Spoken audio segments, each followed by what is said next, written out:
విజయనగరం జిల్లా బొబ్బిలి నియోజకవర్గం రామభద్రపురం మండలం కొండకెంగువ మరియు కొట్టక్కి గ్రామాల పాఠశాలలలో నిర్వహించిన మెగా పేరెంట్స్ టీచర్స్ మీటింగులో పాల్గొన్న ఎమ్మెల్యే బేబీ నాయన.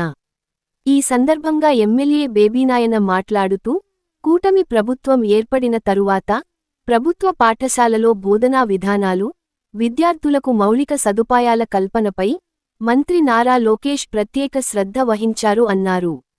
అందుకు నిదర్శనం 10వ తరగతి పరీక్షలలో ప్రభుత్వ పాఠశాలలలో చదివిన విద్యార్థుల ఉత్తీర్ణత శాతమని అన్నారు.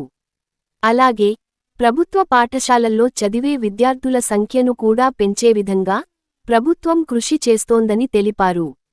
అనంతరం పాఠశాల విద్యార్థుల తల్లిదండ్రులు, ఉపాధ్యాయులతో బోధనా విధానం మరియు విద్యార్థులకు ఏర్పాటు చేసిన సౌకర్యాలు, మధ్యాహ్న భోజనం గురించి వాకబు చేశారు.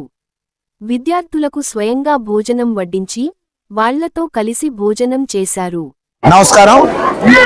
ఇవాళ రామభద్రపురం మండలం కొండకెంగు గ్రామంలో మెగా పేరెంట్ టీచర్ మీటింగ్ కార్యక్రమంలో పాల్గొనడం జరిగింది. ఇవాళ తల్లిదండ్రులందరూ కూడా ఎంతో సంతోషంగా, గత ప్రభుత్వంలో ఇంటికి ఒకరికే పడేదా తల్లికి వందనం, కానీ ఇవాళ మన ప్రభుత్వం వచ్చాక ఇంట్లో ఎంతమంది ఉంటే అంతమందికి అందరికీ కూడా తల్లికి వందనం పడే పరిస్థితి. ముగ్గురుంటే 39,000, ఇద్దరుంటే 26,000, ఒకరుంటే 13,000 చేసి పడే పరిస్థితి. చాలా చాలా సంతోషంగా ఉంది.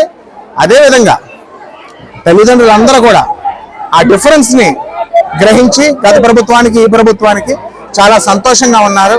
ఇంత మహత్తరమైన కార్యక్రమం చేపట్టినటువంటి మన విద్యాశాఖ మార్చులు నారా లోకేష్ గారికి, దీని పూర్తి సహాయ సహకారాలు అందించినటువంటి మన ముఖ్యమంత్రి వర్యులు నారా చంద్రబాబు నాయుడు గారికి, ఉప ముఖ్యమంత్రి వర్యులు పవన్ కళ్యాణ్ గారికి, రాష్ట్రానికి అన్ని విధాలుగా అండదండలు అందిస్తున్నటువంటి మన కేంద్ర ప్రభుత్వం నరేంద్ర మోడీ గారికి ప్రత్యేకమైన ధన్యవాదాలు తెలియజేస్తాం.